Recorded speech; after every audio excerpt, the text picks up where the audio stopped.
d'abord, je tenais à remercier tous ceux qui me suivent et tous ceux qui s'abonnent, ça fait toujours très plaisir. Vous êtes de plus en plus nombreux à regarder mes vidéos. Aujourd'hui, je vais vous parler d'un sujet qui concerne principalement les novices, les primo-accédants, tous ceux qui viennent d'acheter leur véhicule de loisir. C'est l'eau et tout ce qu'il y a autour de l'eau. Alors c'est un sujet qui, vous allez voir, peut occasionner des situations un petit peu particulières. Notamment, je vais vous parler d'un article que j'ai lu dans un Ouest France, d'un camping-cariste qui est allé donc s'approvisionner dans un cimetière. Mais avant ça, je vais parler d'abord de l'eau et de tout ce qu'il y a autour de cette thématique. Alors l'eau est une composante essentielle dans la vie du camping-cariste. Le principe est simple. Quand le réservoir d'eau usée est plein, il faut le vidanger, et quand le réservoir d'eau propre est vide, il faut le remplir. Je vais vous expliquer dans cette vidéo ce qu'il faut savoir sur le fonctionnement de l'eau en camping-car. Et vous verrez qu'il y a quand même pas mal de choses à dire. Alors je ne saurais que trop vous conseiller d'anticiper le moment où vous serez à sec. Les réservoirs d'eau propre contiennent au moins 100 litres et on considère qu'une personne consomme environ 20 litres d'eau par jour dans un camping-car. Souvent moins avec de l'expérience, faire sa toilette au lavabo, apprendre à faire la vaisselle avec une quantité d'eau minimum, autant d'astuces qui permettent d'augmenter l'autonomie en eau. 100 litres d'eau propre pour un usage familial est un minimum. Prévoir la même capacité entre le réservoir d'eau propre et celui d'eau sale. Une petite pompe de 6 litres minute est suffisante. Le rajout d'un vase d'expansion évite les à-coups dans le circuit d'eau. Des robinets mitigeurs permettent d'économiser de l'eau. Alors, quand on débute en camping-car, eh bien, la première des questions qu'on peut se poser, c'est où trouver l'eau pour son camping-car. Alors, pas de panique, en France, il est facile de se ravitailler en eau. La majorité des stations-service d'autoroute proposent un point d'eau. Les nombreuses aires de service pour camping-car sont évidemment le lieu idéal pour réaliser vos étapes techniques. Vous pourrez y effectuer la vidange de vos eaux sales et remplir votre réservoir. Dans votre soute, pensez à conserver 1 ou 2 jerrycans, bien utiles si vous devez impérativement récolter de l'eau, par exemple dans une fontaine publique. Moi j'ai un petit jerrycan de 10 litres, ça me suffit pour me dépanner. Demandez l'autorisation au propriétaire d'un terrain ou d'une grange vous ouvre souvent le robinet tant convoité. Parfois, les capitaineries des ports accordent l'accès aux camping-cars, stades, marchés et même cimetières pourront vous dépanner en eau le cas échéant. Mais là encore, il ne faut pas abuser non plus. Vous pouvez consommer l'eau de votre réservoir, mais de nombreux camping-caristes préfèrent les bouteilles d'eau minérale. Alors, de retour de week-end ou de vacances, vous vidangerez votre véhicule pour conserver un réservoir net. Des tablettes de purification d'eau ou de l'eau de Javel, 1 litre d'eau de Javel pour 100 litres d'eau, permettent de clarifier l'eau que vous remplissez. Cela évite également les remontées de mauvaises odeurs. Maintenant, je vais vous parler des eaux grises. Ce sont toutes les eaux récupérées de la douche, du lavabo et de la cuisine. Elles sont stockées dans le réservoir des eaux usées qu'il faut vidanger régulièrement. Et le plus tôt ou le plus souvent est le mieux pour respecter une hygiène élémentaire.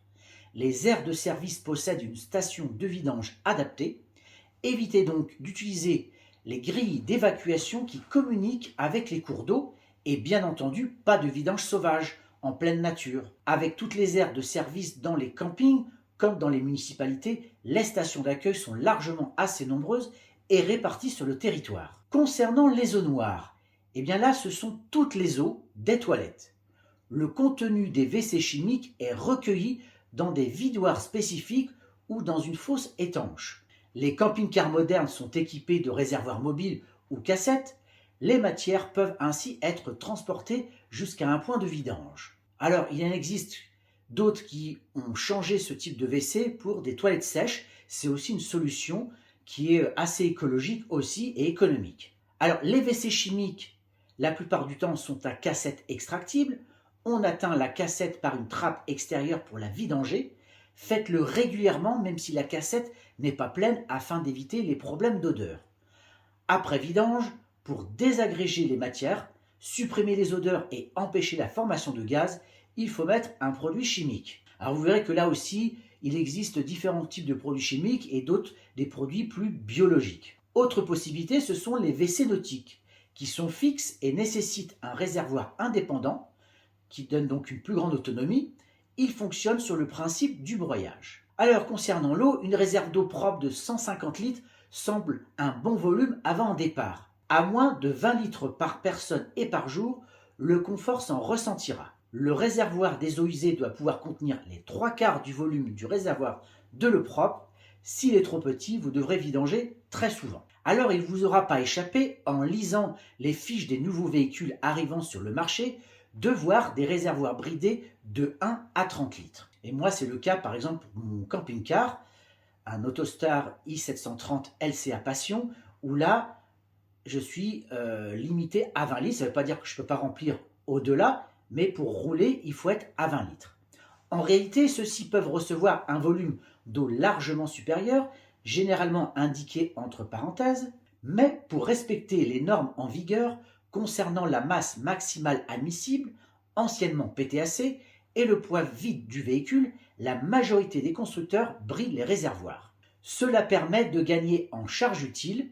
La différence entre la masse maximale admissible et anciennement PTAC et le poids vide.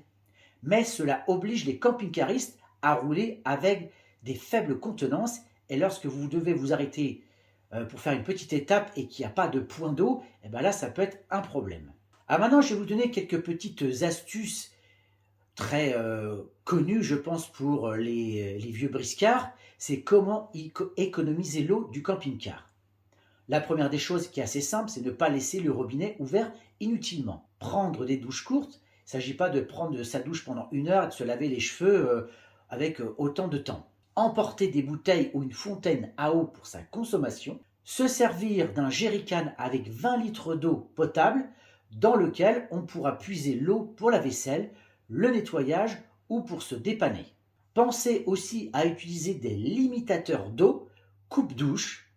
C'est aussi une manière d'économiser son eau. Maintenant, je vais vous parler des équipements pour recycler l'eau. Est-ce que c'est une bonne idée et quel est son coût?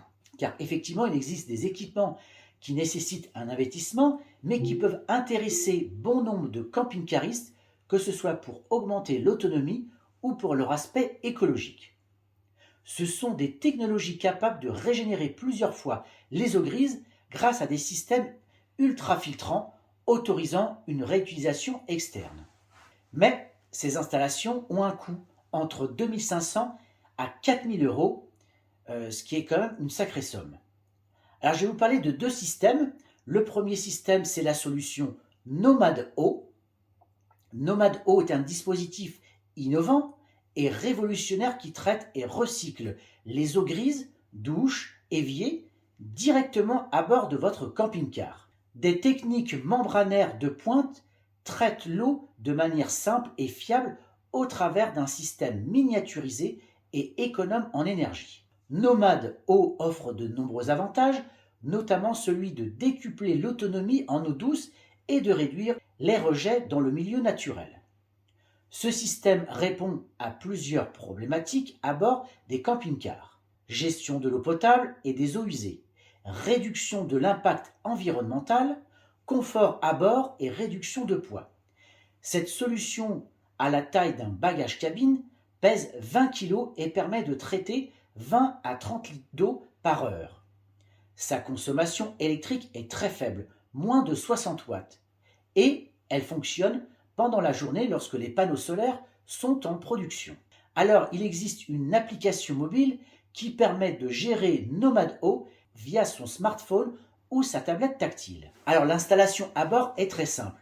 C'est comme une machine à laver, il suffit de connecter quelques tuyaux et de l'alimenter en 12 volts. Après 2 ans et demi de tests et 2 brevets, ce système de recyclage d'eau mobile pour les camping-cars a vraiment apporté un réel plus dans le domaine de l'eau où rien n'existait à ce moment-là. Donc là, vous savez désormais comment recycler ces eaux usées avec Nomad Eau. Mais il existe un autre système qui s'appelle EasaWater. EasaWater régénère l'eau usée du camping-car pour la vaisselle et la toilette. Cet équipement nettoie les eaux usées du camping-car sans électricité ni produits chimiques. Un produit qui a été présenté par l'accessoiriste Lavi. Alors, EasaWater valorise le contenu du réservoir des eaux usées et apporte une solution pratique pour le régénérer. Pour réaliser cette opération de nettoyage, l'eau passe dans un circuit de filtration par cartouche haut de gamme qui fonctionne sans électricité ni produits chimiques. Après traitement, cette eau est dite de qualité de baignade.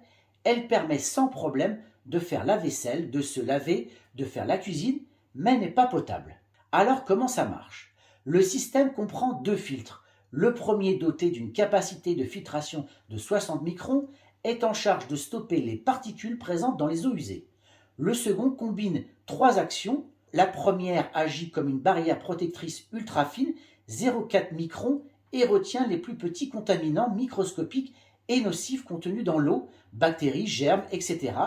La deuxième retient les matières organiques, les pesticides, les herbicides et autres solvants toxiques et responsables des goûts et des odeurs indésirables. Enfin, la troisième attire les surfaces aérospatiales et électrocinétiques que l'eau produit spécifiquement à la manière d'un aimant chimique. Il capture ainsi des particules minuscules, les virus et autres colloïdes en suspension dans l'eau. Avec EzaWater, on peut utiliser l'eau sans se soucier du niveau dans le réservoir.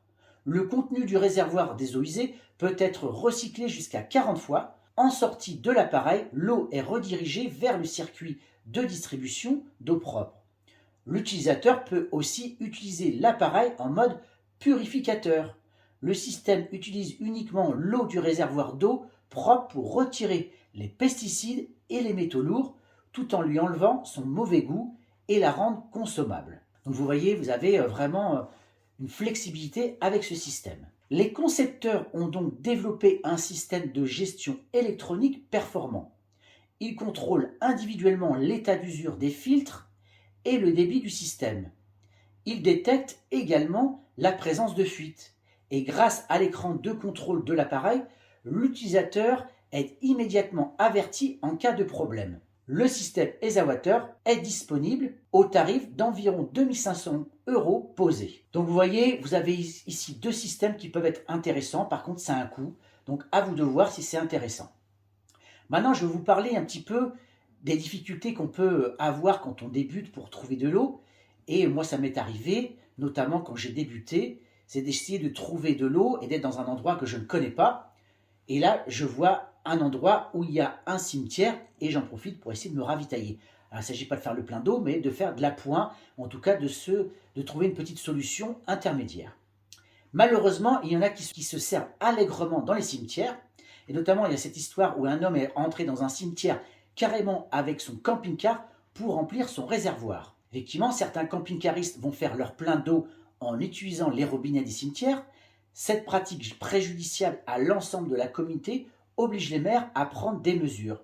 Et là, c'est une histoire que j'ai pu lire dans le Ouest France. Le quotidien régional faisait en effet écho d'un camping-cariste qui est entré dans l'enceinte du cimetière de Saint-Benoît-des-Ondes en Ille-et-Vilaine pour effectuer son plein d'eau en se branchant sur le robinet mis à disposition des visiteurs du lieu de recueillement. Pris en flagrant délit par un élu municipal, ce camping-cariste n'a pas souhaité répondre aux injonctions de cet élu qui lui demandait de sortir du cimetière. Le père de famille en question est resté dans le cimetière avec son véhicule environ une trentaine de minutes. Et tout ça à côté du robinet. Sa compagne tenait le tuyau au réservoir.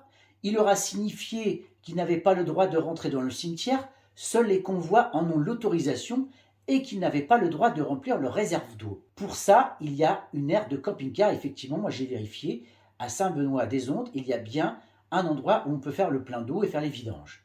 Manifestement, ce camping-cariste n'avait pas aucune envie de payer les 4 € réclamés sur l'aire de service pour remplir son réservoir d'eau, préférant la gratuité offerte par le robinet du cimetière. Alors, pour empêcher ce genre d'incivilité, et en pleine période de sécheresse, le maire de Saint-Benoît-des-Ondes a dû prendre des mesures en réduisant la durée d'utilisation du robinet du cimetière entre 8h et 10h.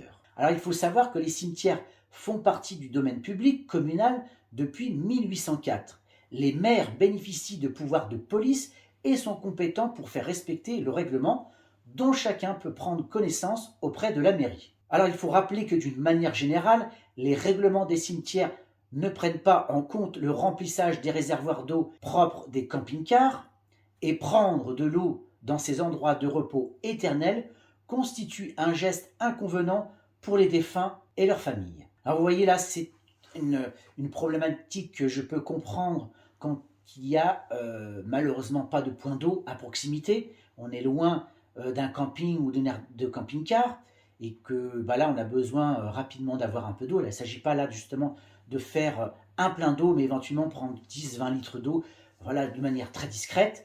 Mais là malheureusement avec les contraintes environnementales et notamment la sécheresse, malheureusement eh bien, il faut faire très attention. Donc, moi, un conseil, évitez ce genre de déconvenus. Et surtout, il existe maintenant des applications, parce que quand on ne connaît pas, je peux comprendre, mais maintenant, sur nos smartphones, sur nos tablettes, on peut, télécharger des applications comme Park4Night, qui vous permettent de connaître les endroits où il y a un camping, une aire de service, un point d'eau. Et il y a aussi ces petits ouvrages, aussi, vous pouvez avoir tous ces campings et ces aires de service répertoriées. Donc voilà, j'ai fait un petit peu le point sur cette question de l'eau et vous voyez que on peut se retrouver dans des situations assez particulières. D'ailleurs, dites-moi en commentaire si vous êtes arrivé vous-même de vous retrouver dans une situation où vous étiez en difficulté pour trouver de l'eau et ce que vous avez pu faire. J'espère en tous les cas que cette vidéo aura été utile aux novices, aux primo-accédants, parce que je sais très bien que les vieux baroudeurs, eux, connaissent très bien ce qu'il faut faire. Mais pour ceux qui n'y connaissent rien, c'est toujours bien d'avoir comme ça une petite vidéo pour traiter de ce sujet. Voilà, cette vidéo est terminée. Je vous dis à très bientôt pour une prochaine vidéo.